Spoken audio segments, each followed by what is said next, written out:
अस्सलाम वालेकुम दोस्तों, FIA साइबर क्राइम की तरफ से सीमा हैदर के घर पे रेड की जाती है, जो कि सीमा का पाकिस्तानी घर है।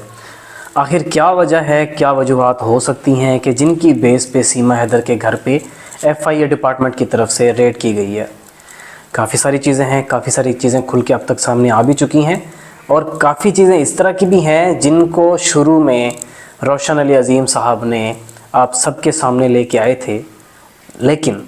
अचानक से उनको अपनी तमाम तर चीज़ें जो उन्होंने बताई थी या जो वो आगे बताना चाह रहे थे उनको क्लोज़ करना पड़ा और उन्होंने बताया कि फ़िलहाल वो कुछ भी आपके साथ शेयर नहीं कर सकते क्योंकि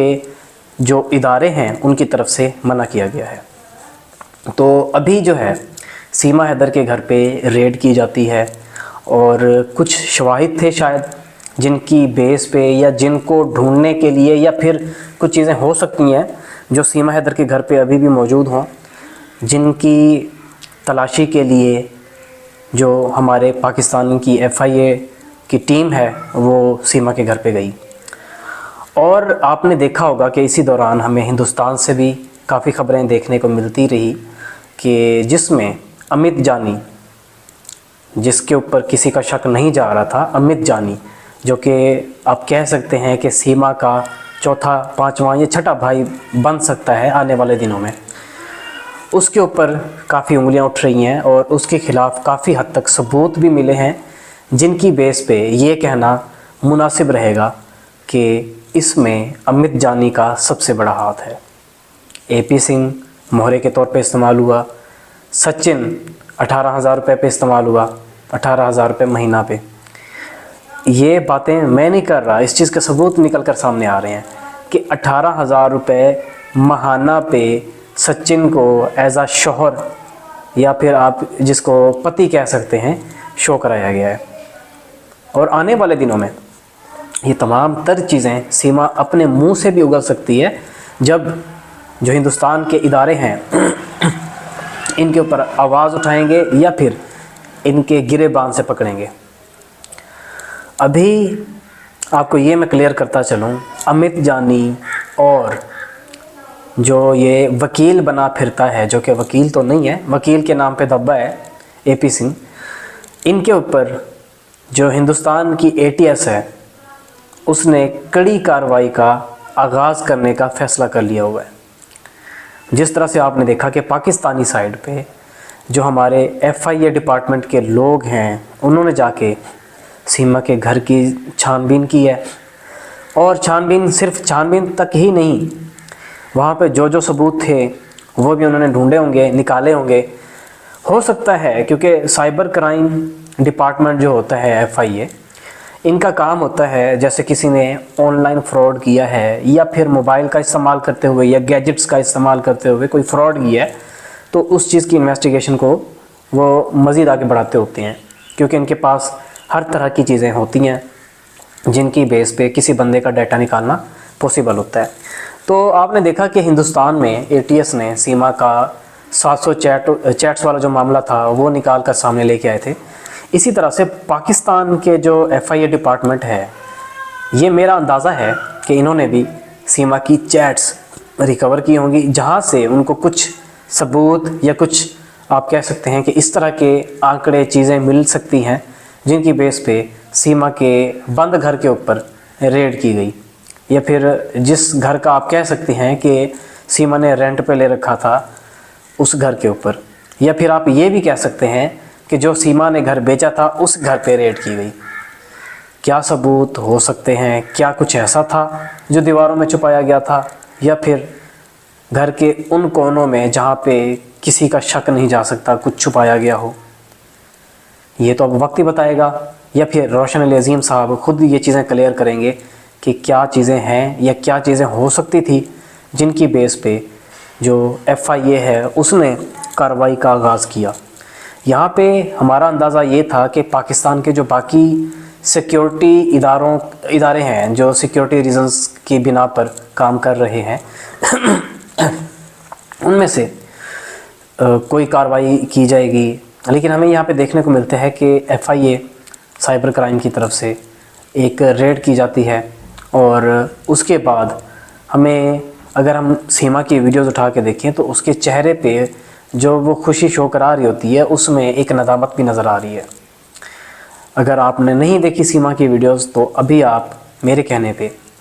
उसके चैनल का विज़िट करें और देखें कि उसका चेहरा जो हर वक्त यूँ इस तरह से करके हंसी की वो एक शो करा रहा था ना, यूँ करके यूँ, वो अब फील हो रहा है कि वो नकले वाली हंसी अब सामने लेके आ रही है। और अमित जानी जिसका दूर दूर तक कोई लेना देना ही नहीं था, क्या वजह है ATS ने अमित जानी के ख़िलाफ़ भी एक्शन लेने का फ़ैसला कर लिया हुआ है। अमित जानी के ऊपर केस होगा और AP सिंह अमित जानी पे ATS ने तहकीक शुरू की है, तो इस दौरान हमें ये AP सिंह का दरमियान में आना ये समझ से बाहर हो रहा है। कहानी जो नज़र आ रही थी उससे हट के कहानी एक और तरफ मूव हो रही है। पहले हमें एक तरह से आप कह सकते हैं कि ये 5 रास्ते नज़र आ रहे थे कि इधर कहानी जा सकती है, इधर जा सकती है, इधर इधर इधर या इधर, ठीक है। लेकिन कहानी ने एक नया रास्ता दरमियान से एक और ले लिया हुआ है, जिसके मुताबिक अभी काफ़ी ज़्यादा चीज़ें हैं जो खुलेंगी, हैरान कुन चीज़ें सामने आएंगी। और हो सकता है आने वाले दिनों में सीमा जिस नेटवर्क के ज़रिए गई है वो नेटवर्क ही बेनकाब हो जाए। आखिर क्या वजह है कि सीमा का दुबई वाला भाई हिंदुस्तानी होने के बावजूद हिंदुस्तान नहीं जा रहा? और आखिर क्या वजह है कि सीमा इतना ज़्यादा पॉपुलर है उस दौरान जो कि इसका दुबई वाला भाई है या फिर आशिक है, वो बजाय सामने आने के, सब कुछ शो कराने के, वो सामने नहीं आ रहा? इसके क्या रीज़न्स हैं ज़रूर सामने आएंगे, आप भी देखेंगे, हम भी देखेंगे। काफ़ी सारे खुलासे हैं, काफ़ी सारी चीज़ें हैं जिनको हम देखने बैठें, सोचने बैठें तो हमारा दिमाग क्या होता है, गुल हो जाता है। हिंदी में क्या कहते हैं, दिमाग की बत्ती लाल हो गई, गुल हो गई, वो होना शुरू हो जाती है क्योंकि चीज़ें कुछ इस तरह की हो रही हैं। और इस दौरान मैंने जो चीज़ें नोट की हैं वो यही है कि सीमा मोहरे के तौर पे इस्तेमाल की गई, हो सकता है इलेक्शंस के लिए, हो सकता है फेम के लिए, हो सकता है डूबती हुई फिल्म इंडस्ट्री जिसमें आपने देखा कि काफ़ी सारे एक्टर्स हैं या मूवीज़ हैं जो बार बार फ्लॉप हो रही हैं, इनमें एक नया रंग या नया रुख लेके आने के लिए सीमा को बुलाया गया हो या अख्तियार किया गया हो ये वाला रास्ता। और ये भी हो सकता है कि सीमा हैदर को पाकिस्तान से, हिंदुस्तान से और वो लोग जिन्होंने ये पूरा नेटवर्क बना रखा है, वो गलत लोग जो हिंदुस्तान को, पाकिस्तान को एक होता देखकर जलते हैं, उन्होंने सीमा का इस्तेमाल किया हो। ये चीज़ें पॉसिबल हैं। आपने देखा जब जब पाकिस्तान और हिंदुस्तान की जो आर्मी है इनकी तरफ से कोई अच्छाई होती है, कोई पॉजिटिविटी हमें देखने को मिलती है, उस दौरान फौरी तौर पे दहशतगर्दों की तरफ से, जो कि हिंदुस्तानी साइड से भी हो सकते हैं, पाकिस्तानी साइड से भी हो सकते हैं, जिनकी फंडिंग की जाती होगी, जहाँ तक मेरा अंदाज़ा है इन लोगों की फंडिंग की जाती होगी जो दोनों कंट्रीज़ को लड़ाना चाहते हैं। हालांकि दोनों कंट्रीज़ की आर्मी कभी नहीं चाहती कि दोनों कंट्रीज़ के लोग आपस में लड़ें। और जो हालात हैं पढ़ाई के बाद, आपने भी यही देखा है कि लड़ाई झगड़े में कुछ नहीं रखा। जापान ने लड़ाई की, क्या हुआ, नुकसान हुआ। जापान ने फ़ौज और जो इस तरह की चीज़ें होती हैं लड़ाई झगड़े वाली, उनसे फोकस हटाया है, कहाँ से कहाँ पहुँच गए हैं। अब अगर वो चाहें तो एक रोबोटिक आर्मी तैयार कर सकते हैं, लेकिन उनको पता है कि ये सब कुछ सिर्फ अपने आप को ऊंचा नीचा दिखाने के लिए होता है। असली ऊंचाई तो इस वक्त जापान ने पकड़ ली हुई है, चाइना ने भी पकड़ ली है, क्योंकि उन्होंने सोचा अपनी कंट्री के बारे में, अपने लोगों के बारे में। यहाँ पे सीमा हैदर हम दोनों कंट्रीज़ के लोगों को लड़ाने के लिए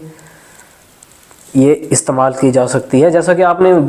डिफरेंट टीवी शोज़ के अंदर भी देखा होगा ये सब कुछ, पाकिस्तान को बुरा भला कहना,